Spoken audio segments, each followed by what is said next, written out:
अजय उमर साहब, जब मैंने सवाल पूछा है मैं मेहता से, इंसाफ मिलेगा क्या? मैंने आपको सर हिलाते हुए देखा। नहीं मिलेगा सर, बिल्कुल नहीं। मैं तो आपको बताऊं चौधरी साहब, आपने उस दिन भी जो जिक्र किया था ना, इसमें पॉलिटिकल विल नहीं है। आपने लखीमपुर खीरी का उस दिन भी एग्जांपल दिया था और मैंने भी कहा था कि देखिए ये चुनाव का मामला है, इसमें अगर ये कड़वा पाटीदार नेता नहीं होता जयसुख भाई, तो स्थिति कुछ अलग होती। लेकिन ये इलाका है, कड़वा पाटीदार नेता है, फिलांथ्रोपिस्ट है, इंडस्ट्रियलिस्ट है, तो इसको तो क्या है कि इसको पॉलिटिकली बचाने का एक मैसेज। अब तो चुनाव हो गए, 156 सीटें जीत ली, अप्रत्याशित मैं उसी पे आ रहा हूँ ऐतिहासिक संदीप जी, प्रचंड उसी पे आ बहुमत रहा ले हूँ। लिया गया है। तो सर इसी पे आ रहा हूं कि 90 डेज जो है परसों, यानी कि 30 जनवरी को 90 डेज पूरे होते हैं।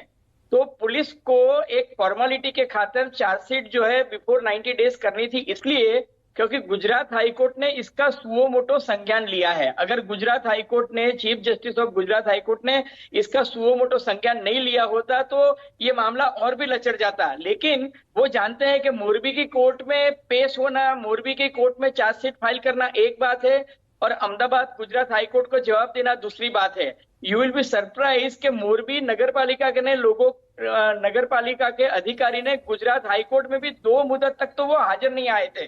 जब गुजरात हाईकोर्ट के चीफ जस्टिस ने उनको डांट लगाई और डांट पिलाते हुए कहा कि मैं कंटेम्प्ट ऑफ कोर्ट में आपको अंदर करूंगा, तब तो इन्होंने जवाब दिया। इससे भी आगे की बात यह है सर कि जयसुख भाई ने आगोतरा जामीन, एंटिसिपेटरी बेल फाइल की, उसके बाद क्योंकि मामला पता चल गया कि अब एंटिसिपेटरी बेल आ गई है, इसलिए चार्जशीट में डे बिफोर यस्टरडे उसका नाम मुख्य आरोपी के तहत डाला गया ताकि वो एंटिसिपेटरी बेल ले सके। और उसके बाद इन्होंने सीआरपीसी 70 के तहत उसको भगोड़ा डिक्लेयर कर दिया। इसलिए एक कंप्लीट मैच फिक्सिंग मुझे दिख रहा है, शायद वो हो ना हो, मेरा ये मतलब जमानत दिलाने का खेल हो रहा है।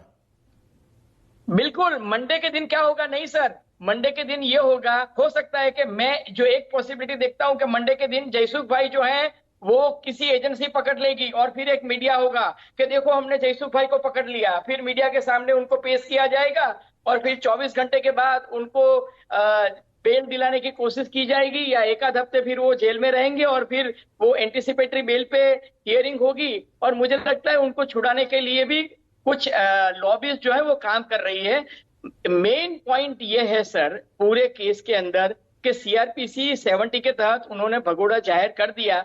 तो सर यहाँ गुजरात में तो सबको मालूम है कि जयसुख भाई कहाँ है, उनका लोकेशन कहाँ है। वो व्हाट्सएप कॉल पे लोगों के साथ बात करते हैं, अपने एडवोकेट के साथ बात करते हैं। उन्होंने गुजरात हाईकोर्ट में ये भी कह दिया कि जैसे लट्ठा कांड हुआ था, हुश ट्रेजेडी हुई थी, उसमें कॉम्पनसेशन दे दिया था, उस तरह से इसमें भी हम कॉम्पनसेशन देने के लिए तैयार हैं।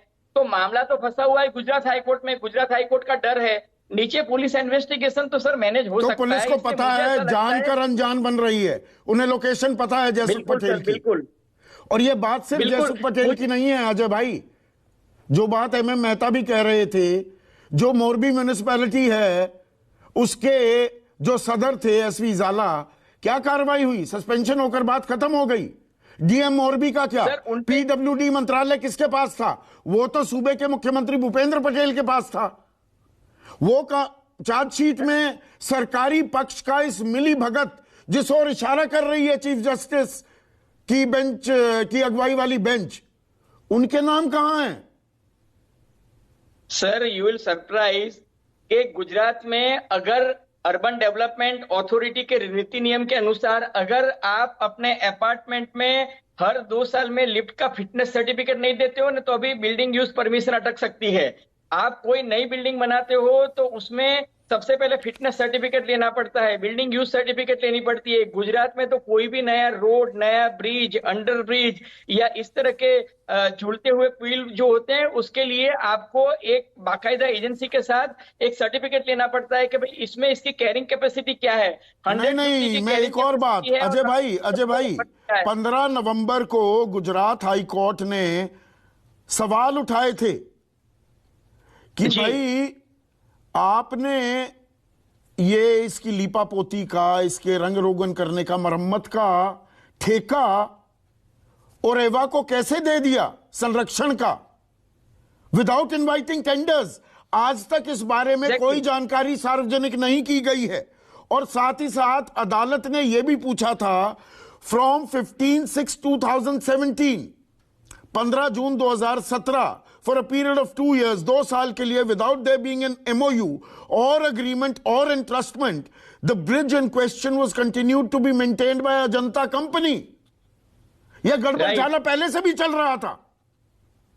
बिल्कुल सर। और आपको बताऊं कि 29 जनवरी 2020 को मोरबी कलेक्टर, म्यूनिसिपैलिटी और ये जयसुख भाई ओरेवा ग्रुप के बीच में जो एक ट्राई पार्टी एग्रीमेंट हुआ, उसके 2 दिन पहले ही मोरबी नगर पालिका में नए ऑफिसर की, एडमिनिस्ट्रेटर की अपॉइंटमेंट हुई। और अपॉइंटमेंट होने के बाद 48 घंटे में एग्रीमेंट साइन हो गया। और उनको, sir, you will not believe, they were given absolute management control for 15 year. और उसमें भी GBM नहीं हुई उसको, वो भी पूरे तरीके से सही मायने में, वो ठीक है फैसला ले लिया, फैसले पर ठप्पा नहीं लगाया अभी भी, आज तक भी। गलत तो नहीं कह रहा हूं अजय भाई?